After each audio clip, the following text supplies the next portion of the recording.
Hi, this is शमा। तो आज जो हमारा टॉपिक है वो है बिजनेस इन्वायरमेंट। बिजनेस इन्वायरमेंट क्या होता है और उसके नेचर और फीचर क्या होते हैं, साथ में उसकी इम्पोर्टेंस क्या होती है। ठीक है, स्टार्ट करते हैं। बिजनेस इन्वायरमेंट क्या होता है, सबसे पहले उसके कॉन्सेप्ट को समझते हैं। Concept of business environment. Business environment may be defined as the total surrounding which have a direct or indirect bearing on the functioning of business. It may also be defined as a set of external factors such as economic factors, social factors, political and legal factors, demographic factors, and technical factors, etc. are uncontrollable natures and affects the business decisions of a firm. Simple words में हम ये बोल सकते हैं, जितने भी organisation के external factors होते हैं जो कि डायरेक्टली या फिर इनडायरेक्टली आपके बिजनेस को इफ़ेक्ट करते हैं, उसकी फंक्शनिंग को इफ़ेक्ट करते हैं, आपके जो बिजनेस में डिसीजन लिए जाते हैं उन डिसीजन को इफ़ेक्ट करते हैं, उन सारे एक्सटर्नल फैक्टर्स को हम बिजनेस इन्वायरमेंट कहते हैं।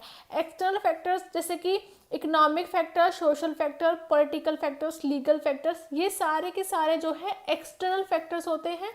दूसरा क्या है, ये जितने भी जो फैक्टर्स होते हैं वो अनकंट्रोलेबल इन नेचर्स होते हैं। इन वाले फैक्टर्स को ना आप कंट्रोल नहीं कर सकते, इनको आप अपने हिसाब से मॉडिफाई नहीं कर सकते हो, ना ही आप चेंज कर सकते हो, इसलिए इसको एक्सटर्नल फैक्टर्स बोला गया है और साथ में अनकंट्रोलेबल इन नेचर भी बोला गया है। इसके बाद नेक्स्ट हमारा आता है कैरेक्टरिस्टिक्स ऑफ बिजनेस इन्वायरमेंट। ठीक है, यहाँ पे टोटल 8 कैरेक्टरिस्टिक्स बताए हुए हैं। पहला है totality of external factors. Business environment के अंदर सिर्फ एक्सटर्नल फैक्टर्स की ही हम बात करते हैं, वहाँ पे कोई भी इंटरनल फैक्टर्स नहीं आते हैं, क्योंकि जो एक्सटर्नल फैक्टर्स होते हैं वही आपके अनकंट्रोलेबल नेचर्स होते हैं जिनको जो है कंपनी कंट्रोल नहीं कर सकती। दूसरे हैं स्पेसिफिक एंड जनरल फोर्सेस। इसमें क्या होता है कि कुछ फैक्टर्स ऐसे होते हैं जो कि किसी पर्टिकुलर इंडस्ट्री को ही इफेक्ट करते हैं या पर्टिकुलर कंपनी को ही इफेक्ट करते हैं, और कुछ जनरल फैक्टर्स होते हैं जो कि ओवरऑल आपकी इकोनॉमी या जो ओवरऑल आपकी कंपनीज हैं, इंडस्ट्रीज हैं, उन सभी को इफेक्ट करते हैं। तीसरा है इंटर रिलेटेडनेस। इसका मतलब ये है कि बिजनेस एनवायरनमेंट में जितने भी जो फैक्टर्स होते हैं वो आपस में रिलेट करते हैं। कोई भी सिंगल फैक्टर सिर्फ ऑर्गेनाइजेशन को इफेक्ट नहीं करता है। मतलब कहने का मतलब यह है कि अगर किसी एक फैक्टर के अंदर चेंज आता है तो साइड बाय साइड वो दूसरे फैक्टर को भी इफेक्ट करता है। अगर आपके पॉलिटिकल फैक्टर्स में कोई चेंज आया है तो side by side social factors भी आपकी कंपनी को इफेक्ट करेंगे। नेक्स्ट है डायनामिक। जो बिजनेस एनवायरनमेंट है वो डायनामिक इन नेचर होता है। नेक्स्ट है अनसर्टेनिटी। अनसर्टेनिटी को ये बोल सकते हैं कि जितने भी आपके एक्सटर्नल फैक्टर्स होते हैं उनको आप सर्टेन नहीं कर सकते, आप उनको प्रिडिक्ट नहीं कर सकते कि जो नेक्स्ट मूव है या फिर जो नेक्स्ट स्टेप है वो क्या हो सकता है। नेक्स्ट है कॉम्प्लेक्सिटी। बिजनेस एनवायरनमेंट में जितने भी जो फैक्टर्स हैं उनको स्टडी करना एक बहुत कॉम्प्लेक्स टास्क होता है। कौन सा फैक्टर आपके बिजनेस को कितना इफेक्ट करेगा, किस रेशो में इफेक्ट करेगा, उसको स्टडी करना भी एक कॉम्प्लेक्स टास्क है। नेक्स्ट है रिलेटिविटी। रिलेटिविटी का मतलब ये होता है कि हर कंट्री में बिजनेस एनवायरनमेंट जो है वो डिफरेंट होता है। इवन एक कंट्री के अंदर जो डिफरेंट डिफरेंट स्टेट होते हैं वहाँ का बिजनेस एनवायरनमेंट भी डिफरेंट होता है। नेक्स्ट है मल्टी फेस्टेड। इसका मतलब ये होता है कि जो एक्सटर्नल एनवायरनमेंट के जो फैक्टर्स होते हैं वो एक ऑर्गेनाइजेशन के लिए कुछ और इम्पोर्टेंस रखते हैं और दूसरी ऑर्गेनाइजेशन के लिए कुछ और इम्पोर्टेंस रखते हैं। अब वन बाय वन इन सारे कैरेक्टरिस्टिक्स को अच्छे से समझते हैं। पहला है totality of external factors. Business environment is a sum of totals of all those factors, forces which are available outside the business and over which the business has no control. Business के outside जितने भी factors होते हैं और जिन factors पर business का कोई control नहीं होता है वो सारी चीज़ें जो है बिजनेस एनवायरनमेंट के अंदर आती हैं। It is a group of many such as forces, that is why it is a nature of totality. ठीक है, टोटलिटी यहाँ पे इसलिए बोला गया है, ये वाला वर्ड इसलिए यूज़ किया हुआ है क्योंकि यहाँ पे जो एक सिंगल फैक्टर है वो आपकी कंपनी को इफेक्ट नहीं करता है। अगर एक फैक्टर आपकी कंपनी को इफेक्ट कर रहा है तो साइड बाय साइड दूसरा फैक्टर भी ऑटोमेटिकली आपकी कंपनी को इफेक्ट करेगा। नेक्स्ट पॉइंट है specific and general forces. The forces present outside the business can be divided into two parts. जो फोर्सेज हैं उनको हमने दो पार्ट्स में डिवाइड किया है, एक को हम कहते हैं स्पेसिफिक, एक को कहते हैं जनरल। स्पेसिफिक मैंने आपको बताया है, those forces affects the firms of an industries separately. जो फोर्सेस सिर्फ इंडस्ट्री को, पूरी इंडस्ट्री को इफेक्ट करते हैं, उनको हम स्पेसिफिक फोर्सेस कहते हैं, जैसे कि customer, supplier, competitive firm, investor etcetera. और जो फोर्सेस ओवरऑल आपकी इकोनॉमी को इफेक्ट करते हैं, आपकी कंट्री में जितनी भी इंडस्ट्रीज हैं उनको इफेक्ट करते हैं, उनको हम जनरल फोर्सेस कहते हैं। These forces affects all the firms and industries equally, ठीक है, जैसे कि सोशल, पॉलिटिकल, लीगल फैक्टर्स। के बाद नेक्स्ट पॉइंट आता है inter relatedness. The different factors of business environment are correlated. For example, suppose that there is a change in the import-export policy with the coming of a new government. एक नई government आई है जो कि import और export policies में आपके changes लेके आएगी. In this case, the coming of new government to the power and change in the import-export policies are political and economic changes respectively. Thus, change in the one factors affects the other factors. जैसे ही government में change आया, जैसे ही political factor में आपका change आया, side by side वहीं पे आपके इकोनॉमिक फैक्टर्स में भी चेंज आ गया और आपके लीगल फैक्टर्स में भी चेंज आ गया। इसलिए बोला गया है कि जो फैक्टर्स होते हैं वो आपस में इंटर रिलेटेड होते हैं। उसके बाद नेक्स्ट पॉइंट है dynamic nature. Environment is a mixture of many factors and changes in some of other factors continue to take place. यहाँ पे जो बिजनेस एनवायरनमेंट है वो कॉन्टिन्यूटी में चेंज होता रहता है, ये डायनामिक इन नेचर होता है। नेक्स्ट है uncertainty. Nothing can be said with any amount of certainty about the factors of a business environment because they continue to change quickly. जो बिजनेस एनवायरनमेंट के फैक्टर्स हैं वो कॉन्टिन्यूटी में change होते रहते हैं, उनको आप सर्टेन नहीं कर सकते कि भाई वो कितनी रेशो में आपका जो बिजनेस है उसको इफेक्ट करेगा। For example, in some industries like fashion, film, information technology etc, it is almost impossible to predict the future trends. Fashion, films और इंफॉर्मेशन इंडस्ट्रीज में आप कुछ भी प्रेडिक्ट नहीं कर सकते कि नेक्स्ट टाइम आपका नया कौन सा फैशन आने वाला है, या फिर आपके जो कस्टमर की जो टेस्ट एंड प्रेफरेंस है वो किस डायरेक्शन में चेंज होगी, ये बिल्कुल भी प्रेडिक्ट आप नहीं कर सकते, इसलिए इसको अनसर्टेन बोला जाता है। नेक्स्ट है complexity. It is a complex in the sense that it is a very difficult to know the exact influence of a particular factor on the entity, कि आपके जो पर्टिकुलर फैक्टर है उसका एग्जैक्ट इन्फ्लुएंस कितना पड़ेगा आपकी organisation के ऊपर, उसको स्टडी करना एक बहुत ही कॉम्प्लेक्स टास्क होता है। All the factors are related to each other, their individual effect on the business cannot be recognized, thus it is become difficult for the business to face them.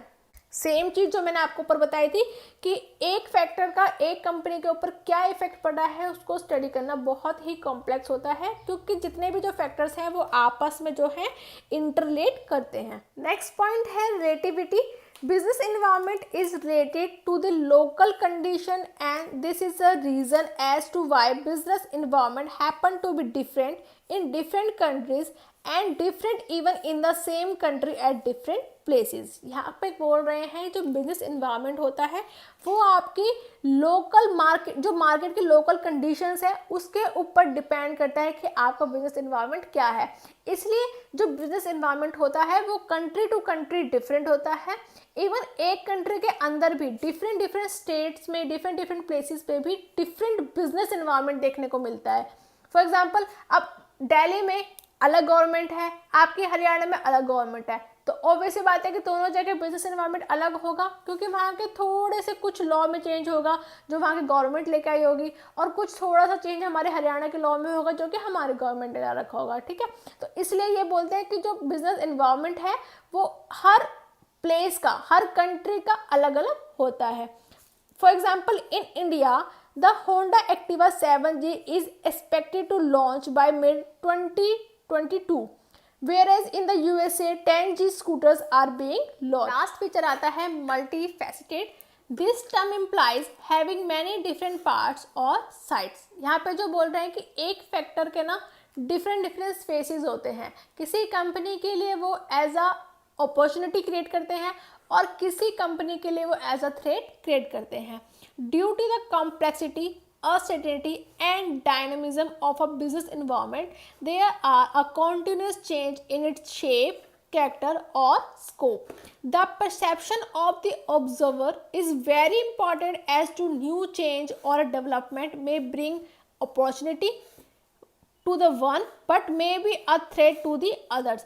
जो आपके business executive हैं, जो आपके top level management है, ये उनके perception पे depend करता है कि जो भी इंफॉर्मेशन आई है उसको वो एज ए अपॉर्चुनिटी लेते हैं या फिर एज ए थ्रेट लेते हैं, किस तरीके से वो उनके ऊपर स्ट्रेटजीज बनाते हैं। यहाँ पर एक एग्जांपल समझते हैं जिससे आपको बहुत अच्छे से एक पॉइंट क्लियर हो जाएगा।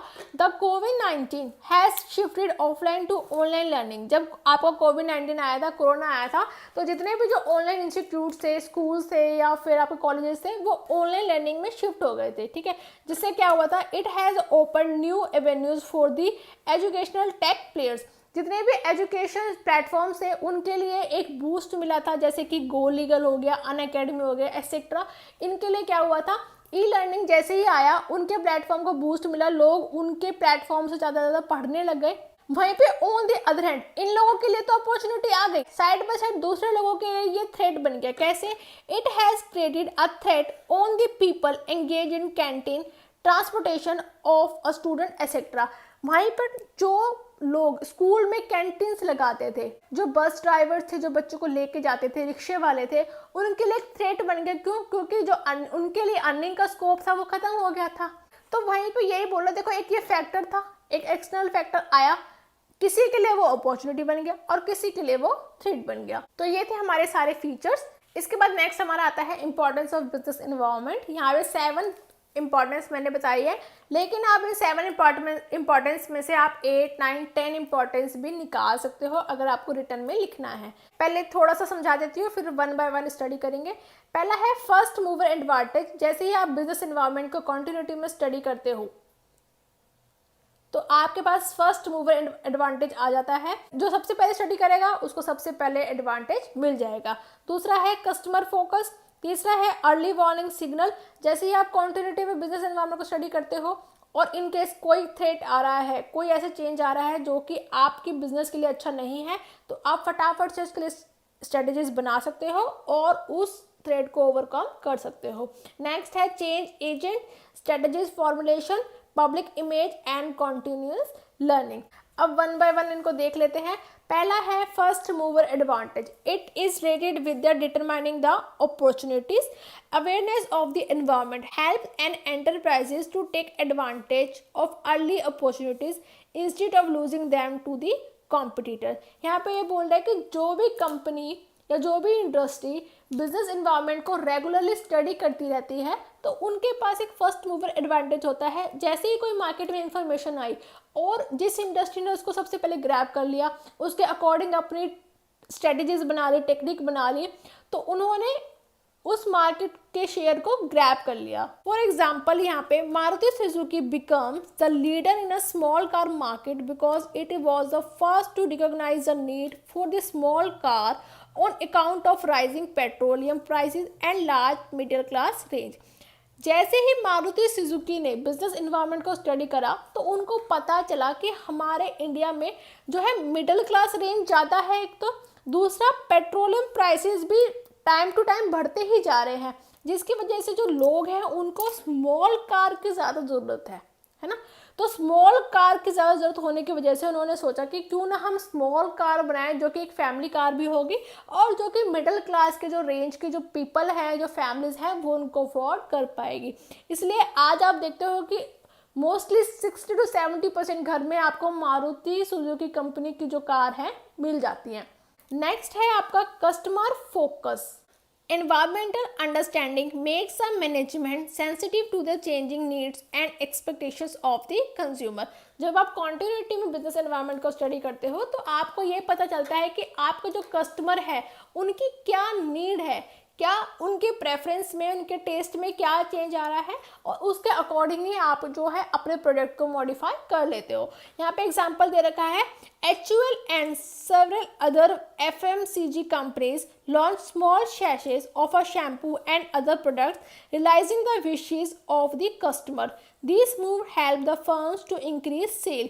अब कुछ ऐसे पर्सन्स होते हैं जिनको डेली में सिर्फ थोड़ा सा शैम्पू चाहिए होता है यूज़ करने के लिए, तो उस उनके नीड्स को देखते हुए जो बहुत से डव है, सनसिल्क है, इन्होंने क्या करा, अपने छोटे छोटे जो सैशे हैं वो लॉन्च कर दिए जो कि 1 रुपया 2 रुपये में आते हैं। अब क्या होता है कि जो कस्टमर है उसको लेने से पहले सोचता भी नहीं है और उनके ज़्यादा पैसे भी खर्च नहीं होते।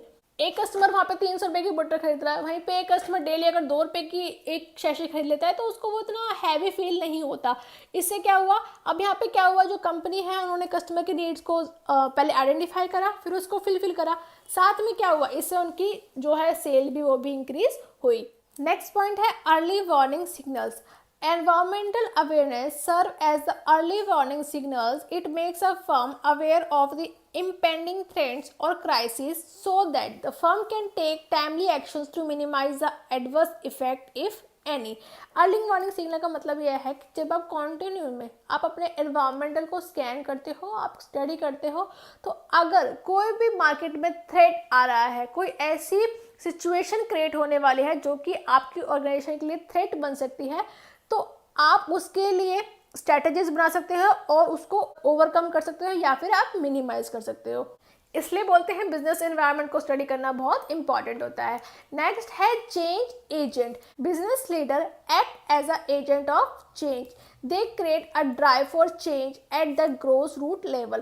देखो यहाँ पे एक एग्जाम्पल लिखा हुआ है, यहाँ पे ये बोल रहे हैं कि जो बिजनेस एग्जीक्यूटिव होते हैं वो एज अ चेंज एजेंट की तरह काम करते हैं कि जैसे मार्केट में कोई भी सिचुएशन आई तो फटाफट से उनको डिसीजन लेना होता है।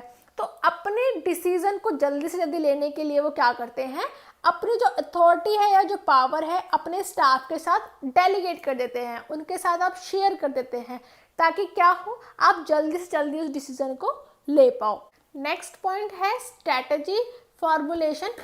Environmental monitoring provides relevant information about the business environment. जब आप इन्वायरमेंटल स्कैनिंग करते हो, मॉनिटरिंग करते हो, तो आपको रिलेवेंट इन्फॉर्मेशन मिलती है जिससे क्या होता है वो आपको एज अ बेस काम करती है ताकि आप मार्केटिंग स्ट्रेटेजीज बना पाओ। Study of environmental enables the organization to analyze its competitor strategies and thereby formulate effective counter strategies। इससे क्या होता है, इसको आपको हेल्प होती है कि आपके जो कॉम्पिटिटर्स हैं उनकी क्या स्ट्रेटेजीज है ताकि आप उनको अच्छा कंपटीशन देने के लिए काउंटर स्ट्रेटेजीज इजीली बना सको। नेक्स्ट इंपॉर्टेंस है public image. A business firm can improve its image by showing that it is sensitive to its environment and responsive to the aspiration of public. Leading firms like Reliance Industries, ICICI Bank, other have built good image by being sensitive and responsive to the environmental forces. Environmental understanding enables the business to be responsive to their environment. यहाँ पे ये बोल रहे हैं जितने भी business firms हैं अगर वो बिजनेस इन्वायरमेंट के अकॉर्डिंग परफॉर्म करती हैं, अपने डिसीजंस में चेंज लाती हैं, अपने स्ट्रेटजीज में चेंज लाती हैं, तो उनकी जो है पब्लिक इमेज एक अच्छी पब्लिक इमेज बन जाती है, उनकी गुडविल इंक्रीज होती है। नेक्स्ट है continuous learning. Environmental analysis serves as a broad based and ongoing education for the business executive. Business executive के लिए एक ongoing एजुकेशन होती है क्योंकि इनको कॉन्टिन्यूसली में ही बिजनेस इन्वायरमेंट को स्टडी करना पड़ता है। ऐसा नहीं है ना कि आपने 1 महीने बिजनेस इन्वायरमेंट को स्टडी करा फिर आपने 6 मंथ का रेस्ट ले लिया उसके बाद आप फिर बिजनेस इन्वायरमेंट को स्टडी कर रहे हो, क्योंकि बिजनेस इन्वायरमेंट एक कॉन्टिन्यूस प्रोसेस है, ये एक डायनेमिक प्रोसेस है, यहाँ पे हमेशा चेंजेस होते ही रहते हैं। तो ये बिजनेस एग्जीक्यूटिव के लिए बहुत ज़रूरी होता है कि वो कॉन्टिन्यूटी में बिजनेस एनवायरनमेंट को स्टडी करते रहें so that it keeps them in touch with changing scenario. उनको पता चलता रहे कि किस टाइप का सिनेरियो मार्केट के अंदर फॉलो किया जा रहा है। Knowledge of changing environment can keep the organisation dynamic in its approach. तो ये सारी इंपॉर्टेंस थी बिजनेस एनवायरनमेंट की। यहाँ पे हमारा टॉपिक कंप्लीट होता है। आई होप आपको ये टॉपिक समझ आया होगा। स्टिल कोई डाउट है ना आपको तो आप कमेंट सेक्शन में कमेंट करके मुझसे पूछ लेना। Thank you for watching. Please like and subscribe.